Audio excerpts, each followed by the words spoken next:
What even is jitter, and is it really a problem? I just recorded this sentence using my Tascam US1608 interface with the sample rate set to 96 kHz.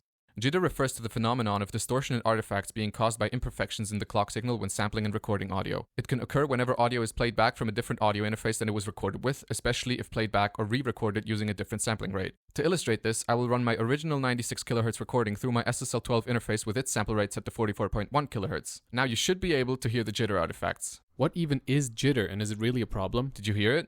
Don't worry if you didn't.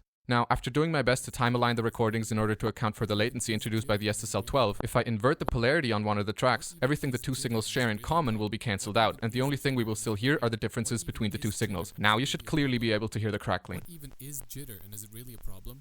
So in conclusion, yes, jitter is always a problem. But I guess if you repeated that process a bunch more times using a bunch of different sample rates, you'd end up with some pretty neat textures you could stack some wonky processing on. And I guess if you were going to do that, you might as well throw a bunch of weird effects onto the individual channels, and because by doing that, you change what the individual signals have in common with the respective inverted counterpart. Modulating an effect on one channel could have some weird, unpredictable ripple effects onto the other one. And I mean, that doesn't really have much to do with jitter anymore, but I guess it's pretty cool still, yeah. And then I guess if you really wanted to, you could like resample that using a bunch of different sample rates and then do the whole thing again, and then like again after that, and again, I guess that would be pretty wild, yeah.